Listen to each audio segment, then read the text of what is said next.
Hello guys, I'm back at naka-ready na.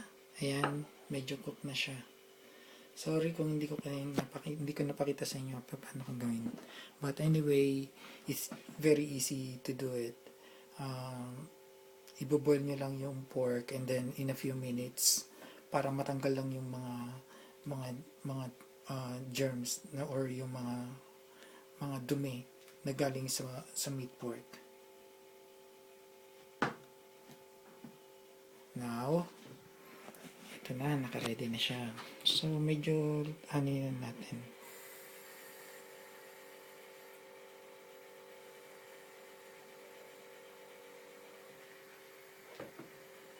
Lalakasan natin konti and then lagyan natin ng a minimal amount of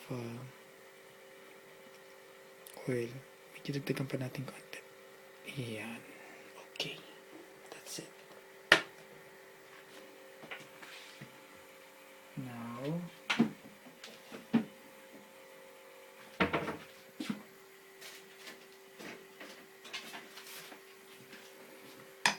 uunahin natin lagay is yung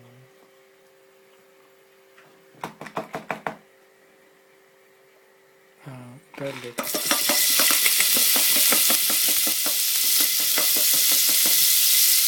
Yung garlic natin kailangan marami para mas masarap.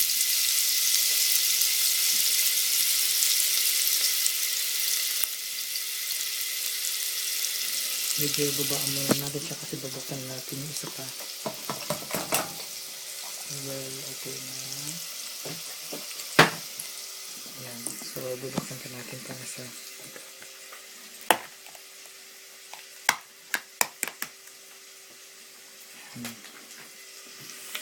So, lalagyan natin dito.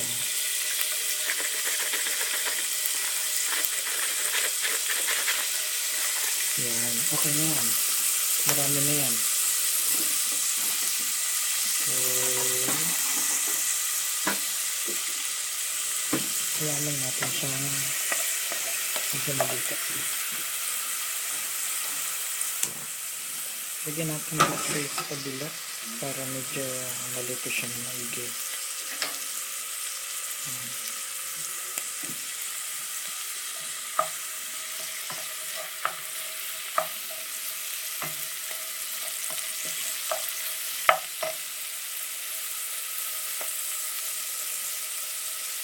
And we need to put this onion.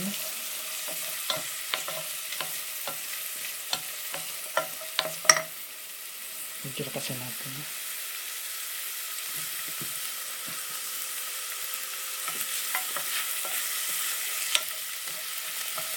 Kailangan lang natin maluto rin yung onion tsaka yung garlic para lumabas yung amoy.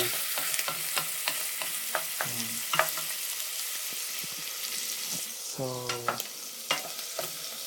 ayan lang natin siya.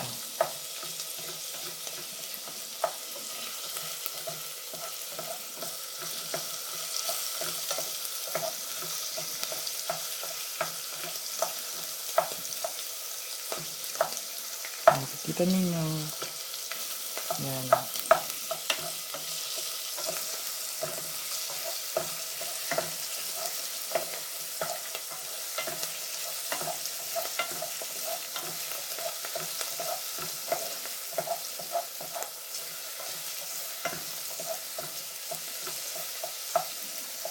Hayaan nyo lang siyang maluto. Hindi pa siya gano'n luto, no? Pero, lalagyan na natin yung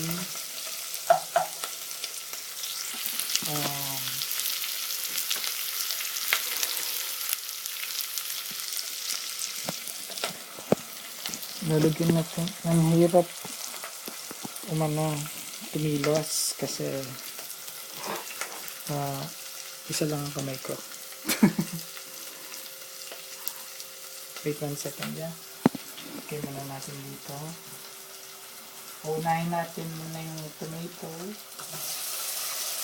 And sabay natin yung chili.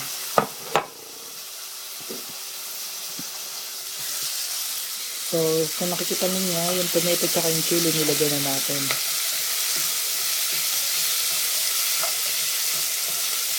Ayan. And haluin. Medyo naan natin ng konti para hindi masyado maluto yung mga vegetables. Mas masarap kasi kung hindi siya sunog. So, naamoy na natin yung pagiging chili niya at saka yung spice, yung amoy ng garlic, tomato at saka ng onion. No, tsaka natin ilalagay itong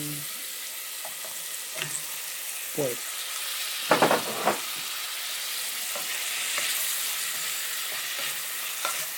Lagyan lang natin siya.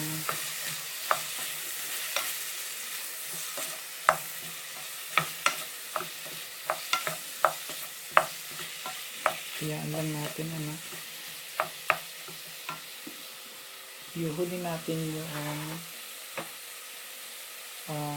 carrots. Yan, yung carrots nilagyan natin. Ayan.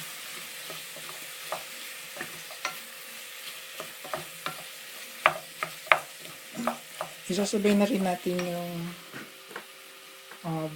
broth cube. Yung broth cube natin, lalagay na rin natin. Wait 1 second yan. Nahihirapan akong buksan yung broth cube natin. So, lalagay ko na para makita nyo na lang kung paano ginawa ko.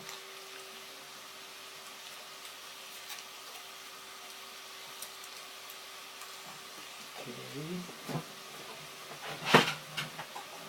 Dahil madali lang naman ito. Madali rin lang ito.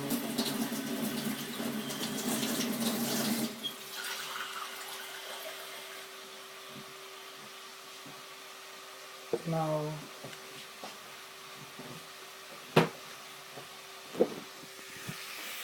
yan, nakita nyo na nilagay ko na yung broth cube.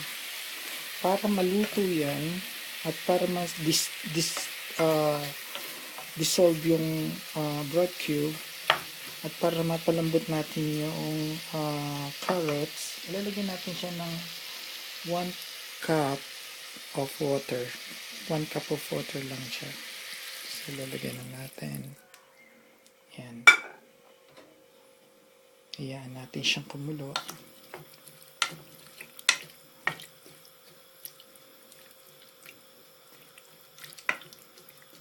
Yan.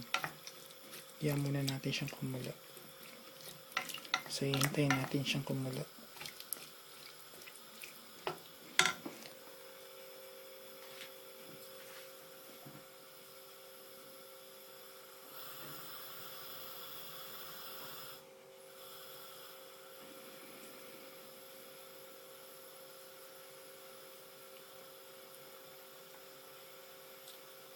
So,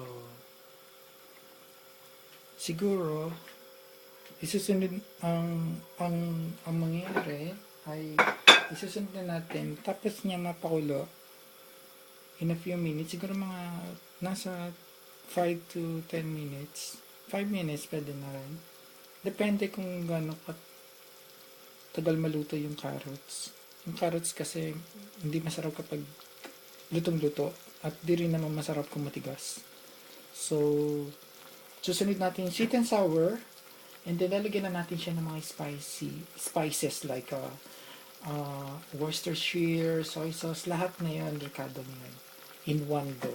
So, papakita ko na lang sa inyo yung finished product after this. I hope na magustuhan niyo. So, see you later again in a few minutes. At merong kakaibang dish tong ginagawa kong to. Okay, see you then.